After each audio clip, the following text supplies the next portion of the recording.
ஈரானும் அமெரிக்காவும் இந்த பிரச்சனையை நிறுத்திட்டோம். திடுதிப்புன்னு என்ன பண்ண ஆரம்பிச்சாங்க, வழி அந்த போர் அப்படின்றது நடக்குது அப்படின்ற மாதிரி சொல்றாங்க. என்னதான் சார் நடக்குது, இது எப்பதான் விடிவு காலம் அப்படின்றது வரும்?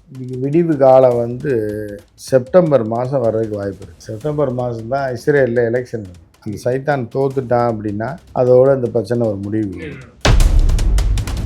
ஏற்கனவே நெதன்யாவுக்கு மெஜாரிட்டி இல்லாமல் தான் ஆட்சி பண்ணிட்டு இருந்தான். இப்போ அதுவும் முடிஞ்சு போச்சு, அந்த ஆட்சியும் முடிஞ்சு போச்சு. ஸோ நீ என்ன நடக்குது, தேர்தலில் மக்கள் எப்படி வாக்களிக்கிறாங்கிறத பொறுத்து தான் அடுத்த கட்டமாக. இப்போ அங்கே ஹர்மூஸ் பிரச்சனையை பொறுத்த அளவுக்கு என்ன அப்படின்னா, அமெரிக்கா இஸ்ரேலுக்கு பயந்துட்டு இருக்கான். ட்ரம்ப்பை கொல்ல போகிறாங்கன்னு சொல்லி இஸ்ரேல்காரங்க கிளப்பி விடுறான். ஸோ அப்படி இருக்கும்போது ட்ரம்ப் பயந்துக்கிட்டு ஈரானை போட்டு அடிக்கிறான். நீங்கள் சொன்ன மாதிரி ஒரு போரா பெரிய அளவில் அவங்க பண்ணுறாங்கன்னா, இதுக்கு முன்னாடி வார் பண்ணிட்டு இருந்தாங்க சார், அந்த சூழ்நிலையில் தான் இருக்குமா, இல்லை இன்னும் இம்பாக்டாக நேரடியாக அங்கே இருக்க மக்களே போய் தாக்கலாம் அப்படின்ற ரேஞ்சில் இறங்குவாங்க? இல்லை, இறங்குவாங்க, இனிமேல் தான் இறங்குவாங்க. ஏன்னா அவங்க எதற்கும் துணிஞ்சவங்க, எதை வேணாலும் செய்ய தயங்க மாட்டாங்க. அதே மாதிரி பதிலடி கொடுக்குறதுக்கு ஈரான் தயாராக இருக்குது. ஆரம்பித்தாங்க அப்படின்னா மீண்டும் மரண அடி வாங்கும். ரெண்டு பேருமே அடி வாங்குவாங்க. இப்போ அமெரிக்கா தான், அமெரிக்கன் பேஸ் தான் அடி வாங்கிட்டு இருக்கு. அடுத்து இஸ்ரேல் அடி வாங்கும். இஸ்ரேல் மட்டும் உள்ள தலையை விட்டு ஏதாவது ஒரு ராக்கெட் போட்டான்னா போதும், டோட்டலாக இஸ்ரேலை முடிச்சு விட்டுருவாங்க இந்த டைம். இப்போ ட்ரம்ப் காயின் ரிலீஸ் பண்ணிருக்காங்க. எங்கேயோ அடி வாங்கிட்டு எங்கேயோ கத்திட்டு ஓடுற மாதிரி, இங்கே அட்டகாசம் பண்ணி எல்லாத்தையும் இது பண்ணிவிட்டு அங்கே போய் காயின்ல அவன் ஃபோட்டோ போடுறான்.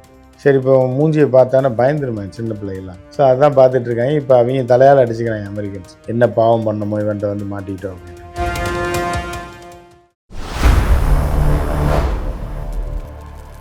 வெளியூர்லேயும் ஒரே கலவரமாக இருக்குது.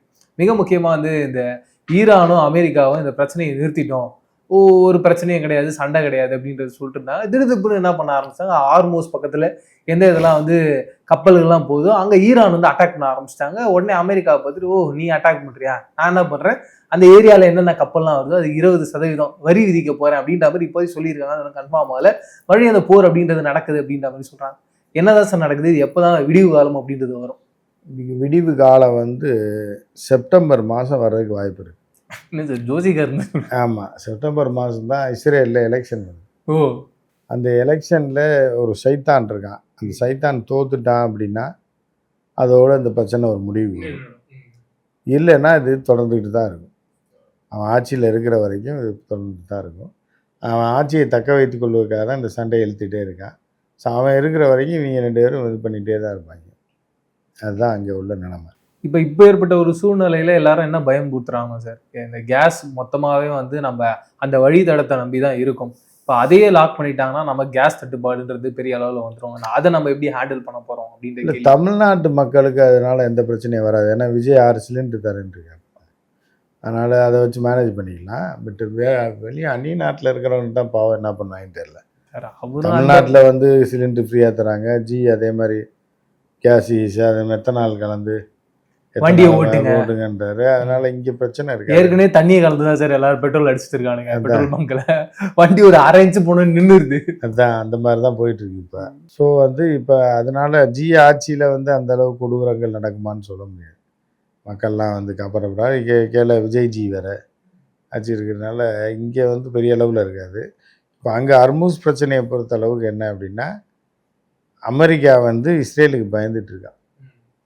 அவன் எதாவது பண்ணிடுவானோ. இப்போ ட்ரம்ப்பை கொல்ல போகிறாங்கன்னு சொல்லி சும்மா ஒரு இதை கிளப்பி விட்டாங்க. ட்ரம்ப்பை கொல்ல போகிறாங்கன்னு சொல்லி இஸ்ரேல்காரன் கிளப்பி விடுறான். அப்போ என்னன்னா, இப்போ அவங்க ஏதோ திட்டம் போடுறான்னு அர்த்தம்.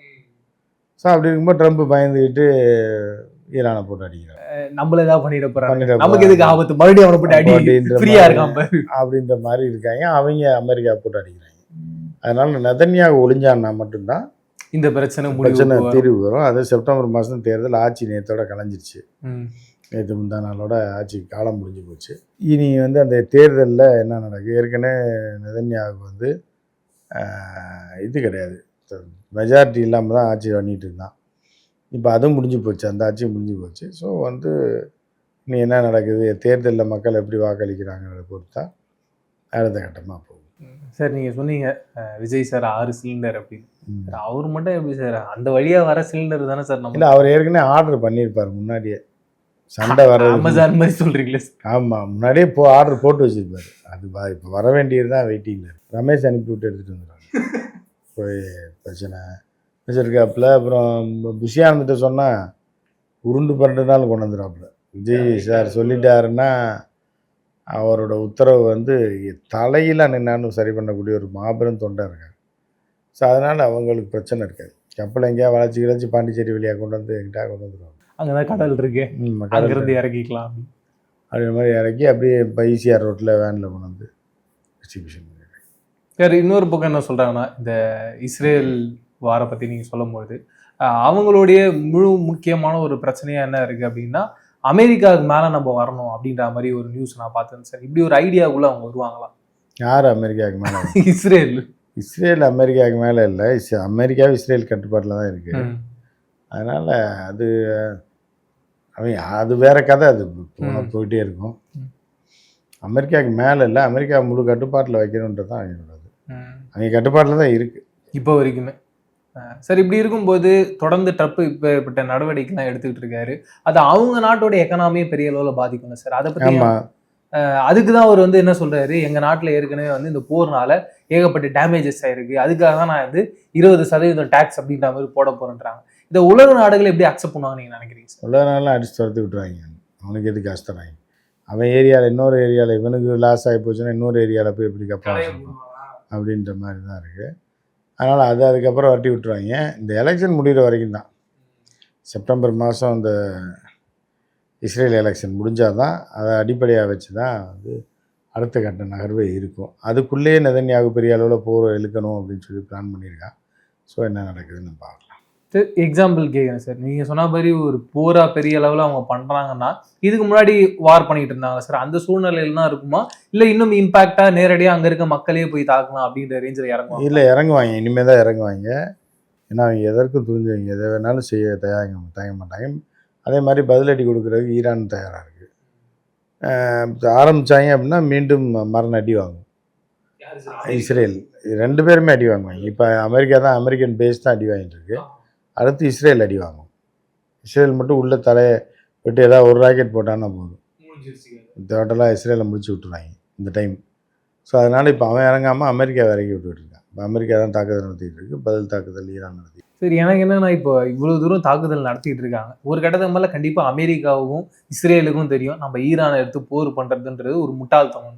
இருந்தாலும் தொடர்ந்து அவங்ககிட்ட போய் வாலண்டரியாக அடி வாங்கிட்டு, அதாவது என்ன அப்படின்னா, எதையாவது ஒன்று பண்ணி தானே ஆகணும். இல்லைன்னா அடி வாங்கிட்டோம், ஏதோ வரையா ஜெயிச்சோம் அப்படி தோத்தோம், எதையாவது ஒன்று காட்டணும்ல. இந்த வடிவேல் காமெடியில் ஒருத்தர் உடம்பெல்லாம் வெட்டோட உட்காந்து இருப்பாரு, எங்க மாமா பார்த்தால எவ்வளவு வீரமானவர் அப்படின்ற கதை தான் அது.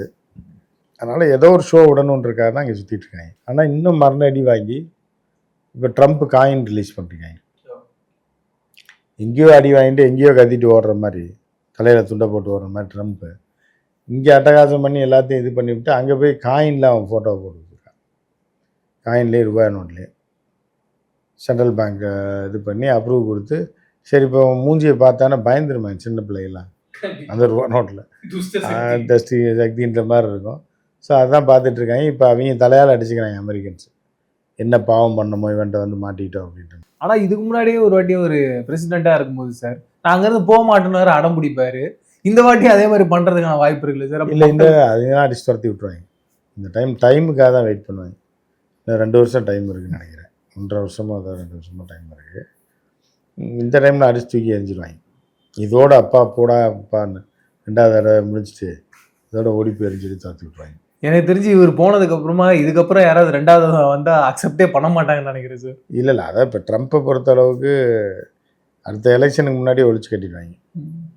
அதுக்குள்ளே அமெரிக்கா வந்தாலும் நாசகாரப்படுத்தி ஒன்றும் இல்லாமல் அதோட பேர் எல்லாத்தையும் ரிப்பேர் பார்த்துட்டான்.